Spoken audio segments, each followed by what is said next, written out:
Good afternoon.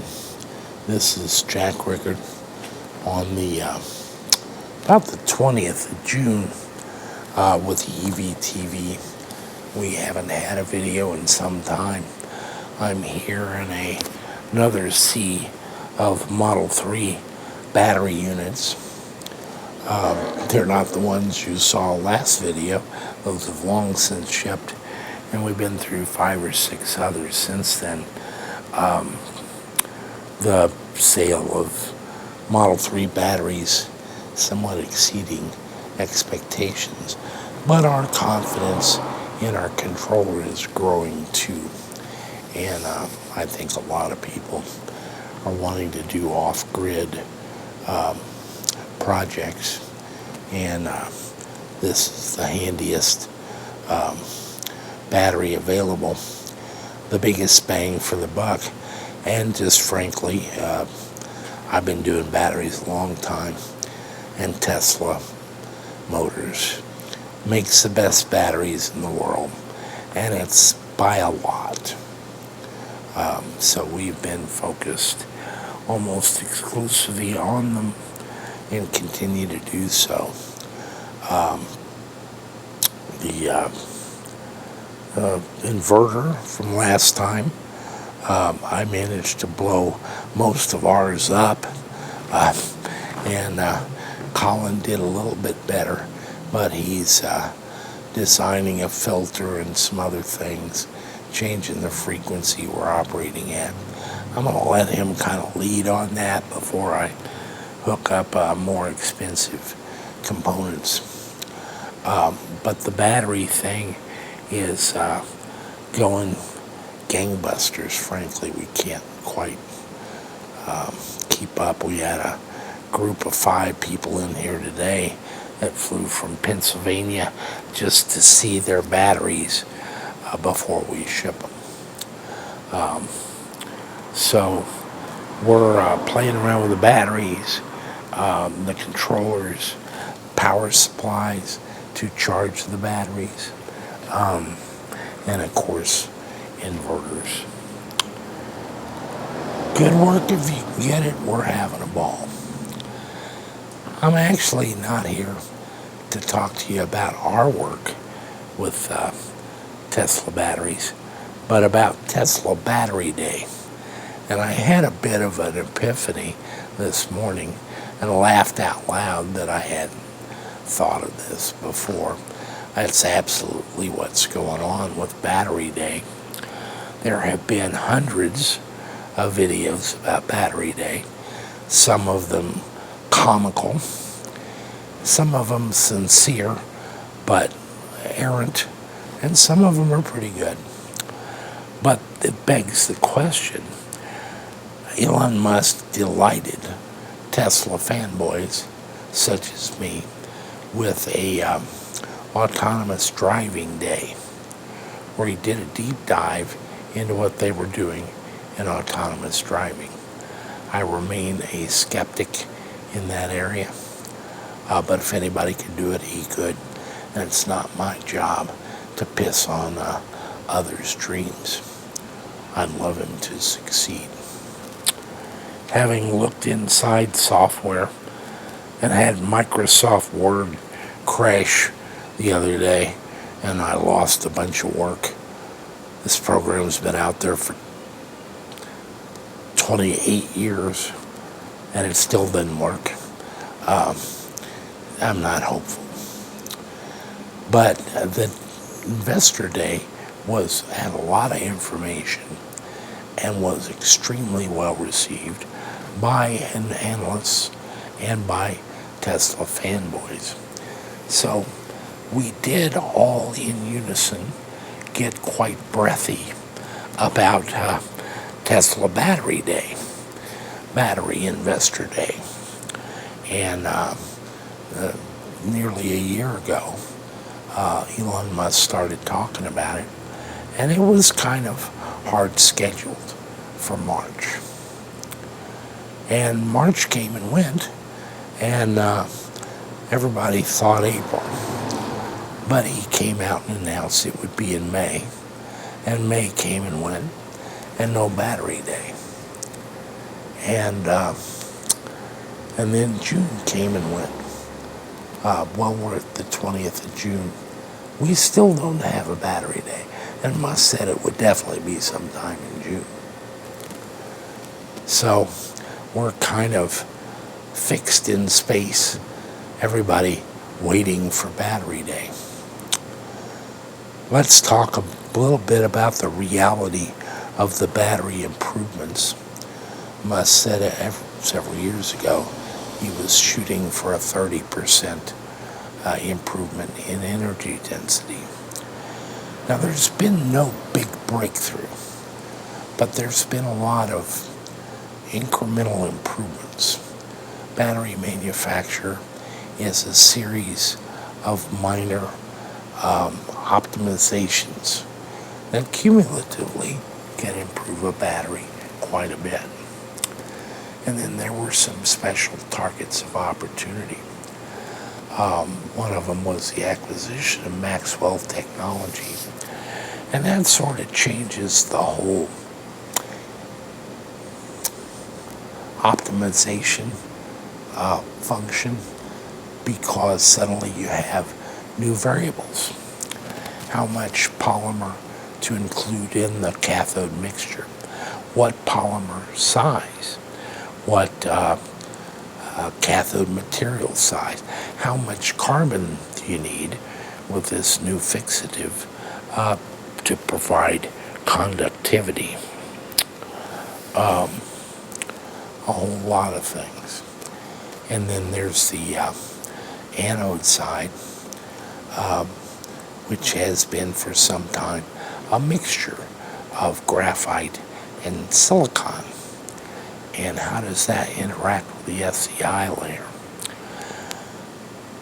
Jeffrey Don announced a thing that I'll give him full credit for, but the previous week there was a rush to publish among at least 4 or 5 entities in the United States, and I can't sort out who was first to discover that ethylene carbonate, EC, which is one of the biggest components of the organic solvents used to suspend the LiPF6 electrolyte, was the main culprit to battery degradation. The reason nobody looked at this was it was also the main constituent of the solid electrolyte interface layer, which covers the anode with kind of a rubbery, vinyl-like deposit that kind of holds the anode together and prolongs battery life.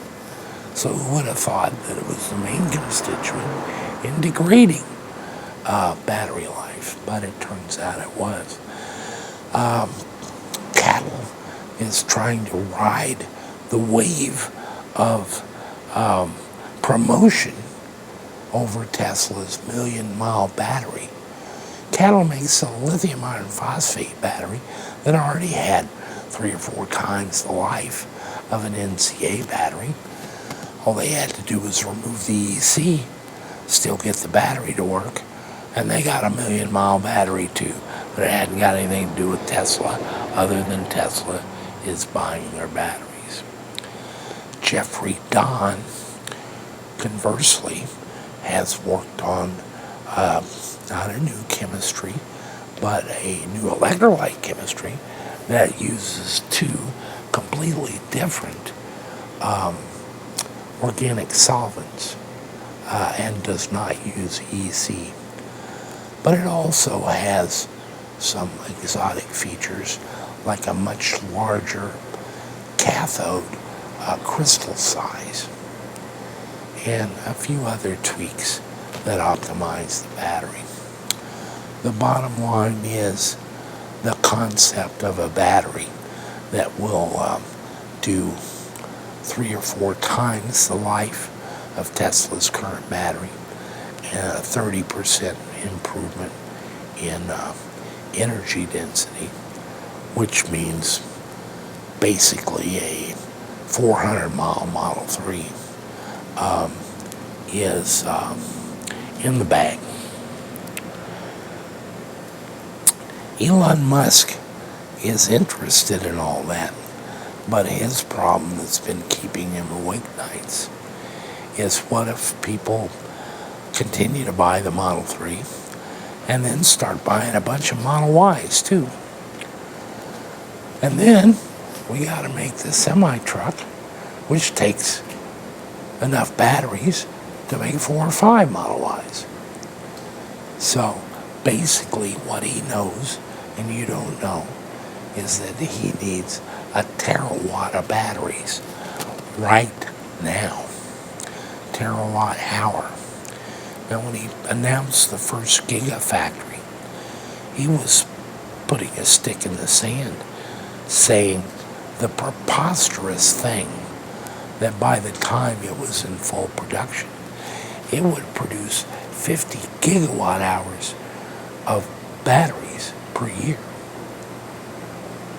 Well, nobody believed that, because if it was true, it would double the world's production of lithium-ionic batteries of all kinds.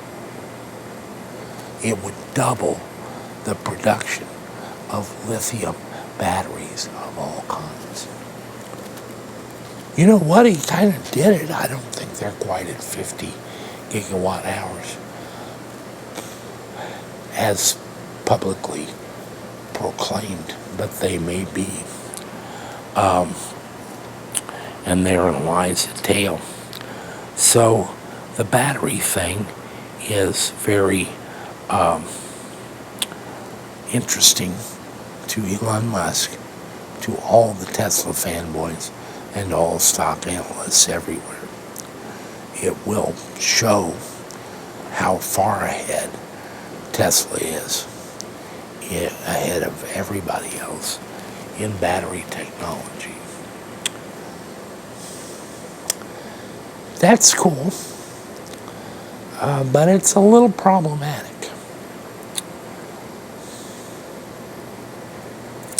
So why did we miss March, and we miss April, and we miss May, and we missed most of June? When is Battery Day going to be? And why was it delayed? He's actually a little further along on batteries than you think. He's doing very well, manufacturing a lot of batteries, and they're performing extremely well. He kind of has to have it up running fully and completely before he can tell you about it. And all you have to do is think about this a minute. If he announces and has Battery Day, and announces a battery that will turn a 300-mile Model 3 into a 400-mile Model 3, and the battery will last 4 times as long, but it won't be available for 3 months. And you're buying a Model 3 right now. Actually, I'm picking up a Model Y Monday, the 22nd of June. So it would be just my luck that Battery Day will be on the 23rd. And here's why. If you're going to buy a Model 3 right now, or you could wait 3 months and buy the good Model 3 with the good battery, would you wait 3 months? 2 months? 1 month? 6 months? His existing, very substantial Model 3 sales and his existing, very substantial Model Y sales terminate on the Battery Day presentation. From that presentation on, they sell 0 Model 3s and 0 Model Ys because everybody wants the good battery, don't you? And so this is called officially the Osborn Effect. It derives from a computer company with a very successful personal computer that looked like a portable sewing machine. And people loved it, and they were buying them by the thousands. So they announced a new, better one with an amber screen, bigger disk drives, more memory, ran faster. But they weren't ready to produce them. It took them, they said, 6 months. It took more like a year before they had them to sell. In the meantime, the sales of the existing model cratered to 0. The company actually went bankrupt. And it's the casebook study for the Osborn Effect today. That was in 1984. That was 36 years ago. Is that right? 6, 10, 16, 26, 36 years ago. There are CEOs of high-tech companies today that weren't even born then and have never seen a photograph of an Osborn computer. But they're keenly aware of the Osborn Effect. So how can Elon Musk have a battery investor day showing and describing a new advanced battery that they will have in the cars by a date certain, and expect to sell anything, any car at all, prior to that date? And in that gap, he has no income, no revenues. So we're not going to have Battery Investor Day until Elon Musk is already putting the batteries in the Model 3 and the Model Y.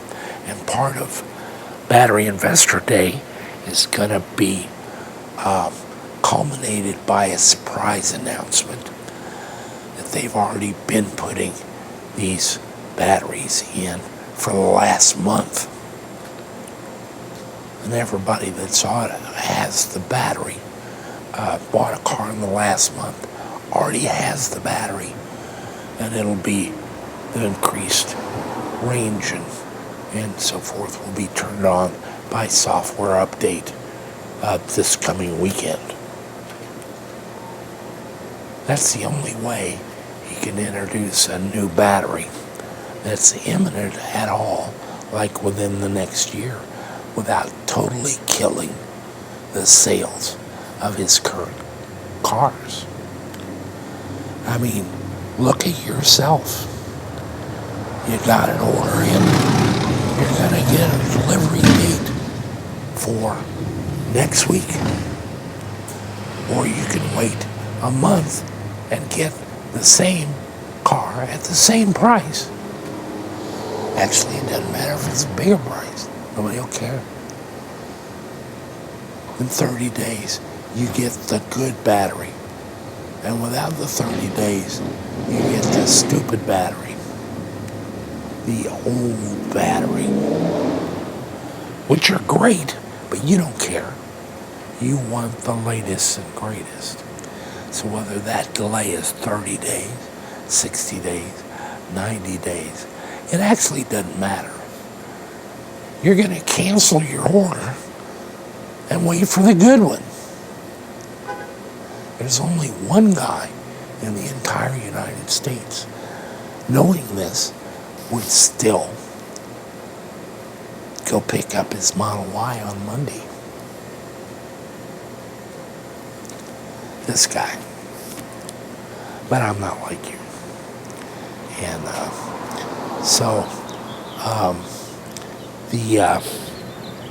That's the reason for the delay. Much of the announcement is not actually going to be about how improved the battery is, but how the costs have plummeted. The acquisition of Maxwell capacitors allows them to turn up the line where they print the materials on both sides of the aluminum or copper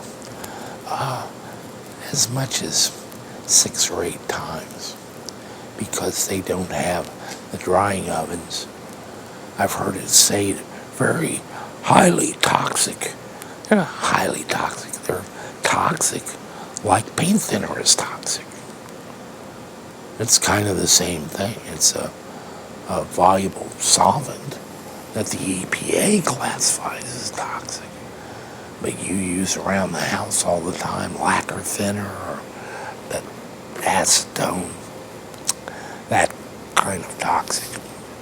But it is toxic, and they have to have a big ugly machine to recover, to distill those vapors and keep them from being released into the air. And that drying oven seriously slows production. Tesla has a new patent that eliminates the tab from the jelly roll that has to be soldered to the cathode cap. I watched the most hilarious presentation by one Tesla YouTuber who I really kind of like. He does good stuff, but he just goes off in his own mind with what makes sense. And he led a whole passionate description of how many angels can dance on one tab, and what cooling improvements you get, and what conductivity improvements you get. They had read the patent, and you list every possible benefit of the patent in kind of patent talk. It's its own language. You say things a certain way to cover every possible aspect of an improvement. The improvement is this: when they put the jelly roll in the steel enclosure, the steel enclosure is already in contact with the anode at the surface. But the cathode has this tab, a little bit of aluminum foil that sticks up, and then they have to solder that. I say solder, but probably ultrasonically weld that tab to the actual cathode steel that's in the cap. And then, separately, they have to place the cap robotically on the enclosure and crimp it so it seals real tight. Actually, before that, they add a dropper full of electrolyte. It's just squirted in there. It's like a medicine dropper, an amount. And then they crimp the cap on. And that, too, is a error-prone, slow, relatively speaking, process that slows the assembly line. What Tesla came up with was a capsule that embeds in the bottom and the top of the jelly roll and connects it directly to that cap without any ultrasonic welding. What does that do? It's like making the assembly of lithium batteries very much akin to the process of manufacturing 14 gauge shotgun shells, maybe 16 gauge shotgun shells, and which of course is a faster process. Here down the line comes your can, in goes the capsule, in goes the jelly roll, in goes the capsule, on crimps the cap.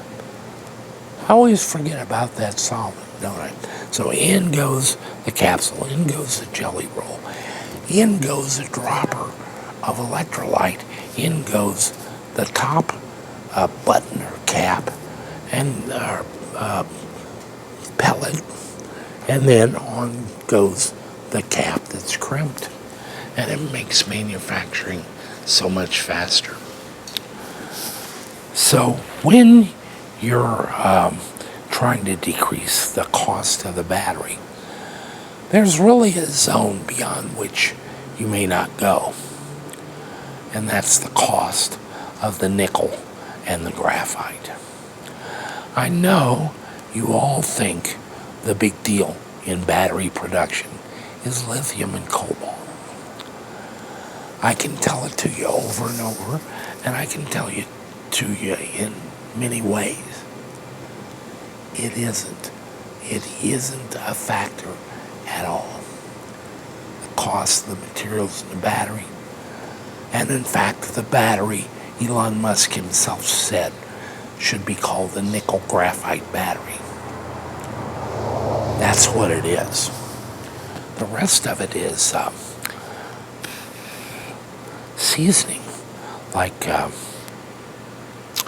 I like to use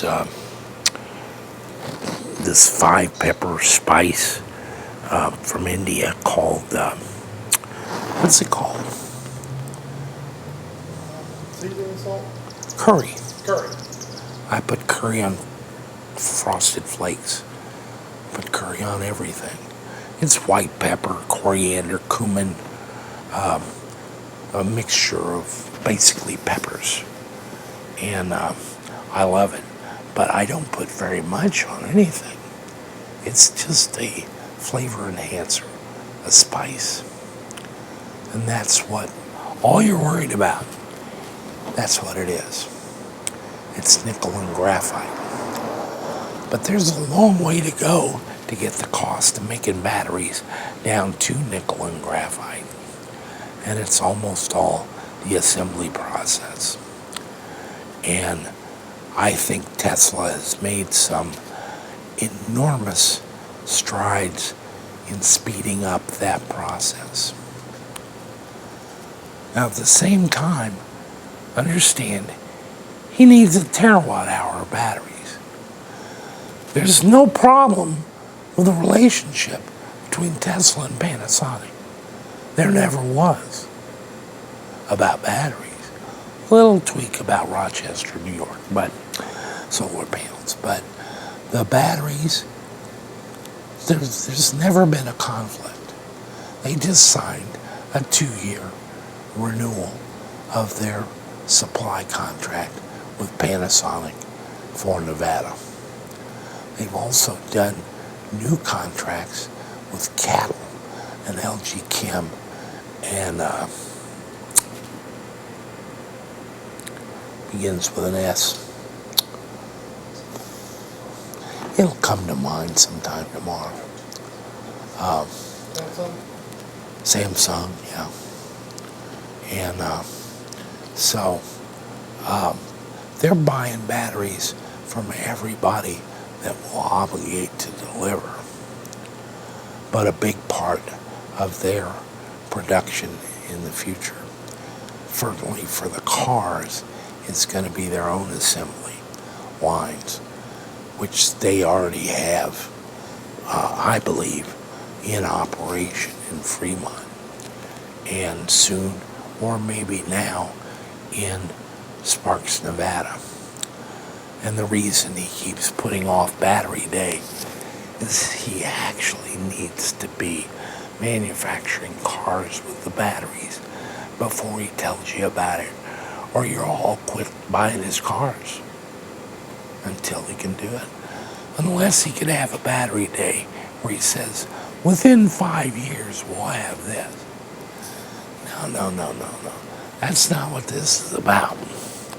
And so, because of the Osborn Effect, he has to keep delaying. This is not because of COVID-19. It's not because Trump's holding a rally. It's not because Black Lives Matter. It's not any of those things. It's the Osborn Effect. And he has to be either already producing or ready to punch the button before he can have the discussion with you about that. And so that's my take on Battery Day. What you'll hear,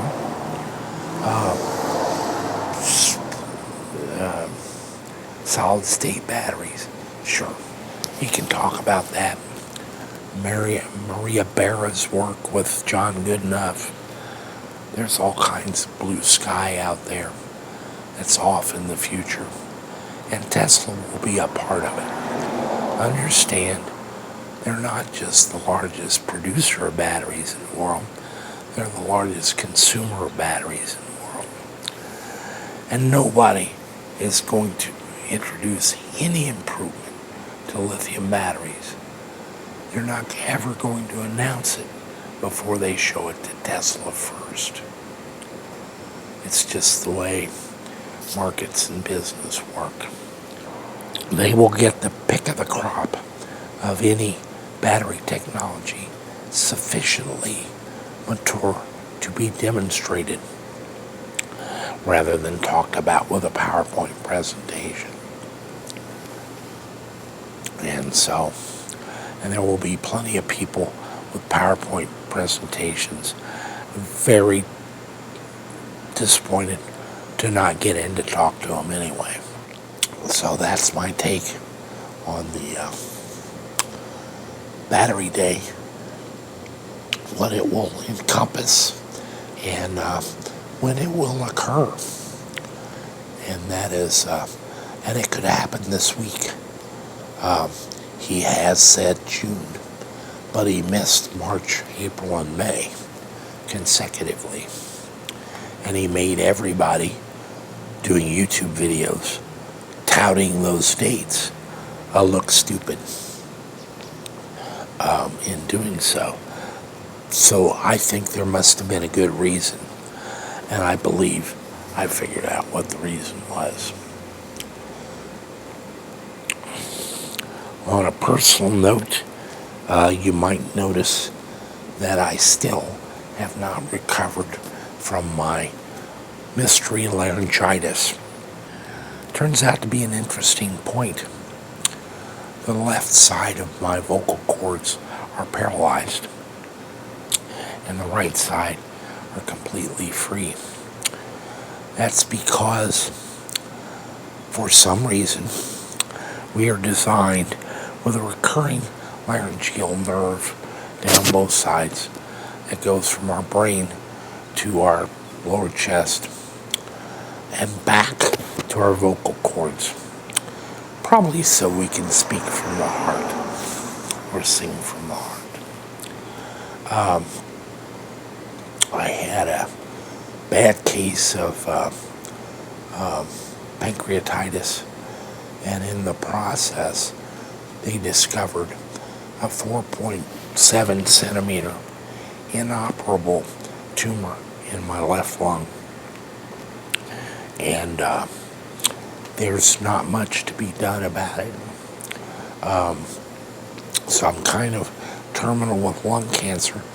The many well-wishers and the many not-so-well-wishers who have diagnosed me over the years because of my cigarette smoking.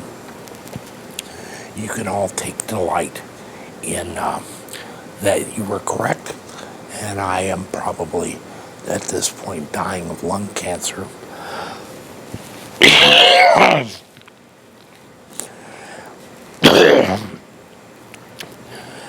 as I mentioned then, and as I will reiterate now, that is not the tragedy you imagine. I live here in a unbelievably good life, an embarrassingly blessed life, doing the work that God has set me to do. And I submit to that. But we're not lingering now for me. It's I've really been kind of done for a number of years, and I'll stay and do it as long as he wants. And but the moment he's satisfied, I'm out of here, and I'm great with that, and always was. I have been watching videos of people with terminal lung cancer, and I just can't believe what I'm seeing. They're thrashing around, and they're going to fight it to the end and go to Mexico and take all sorts of holistic medicine and do all sorts of goofy things to try to survive it. I'm not going to do any of that. It's just not my nature or my will. Whatever day he picks for me to pass, that's exactly the one I was thinking of. And I'm so good with that. You can't even picture it. There's no whining, there's no fear. I have no fear of dying of lung cancer at all. I have no fear of pain. They've got all kinds of drugs. Half the country's on them anyway. That'll make my passage quite pain-free. And I'm good with all of it. I've kind of been expecting it for some time. And I'm still smoking the cigarettes. But I do have a type of lung cancer that there's very little they can do with at this point. We'll try whatever they got. I'm not going to go through chemo or anything, but a little radiation, some experimental drugs. I'm open, but I actually don't care about the outcome. It's for entertainment value. And Christ, what's to bellyache about? I'm dying in bed, surrounded by loved ones. Doesn't get any better than that. I mean, what do you want? I happen to know something a lot of you don't. Nobody gets off the freaking planet alive.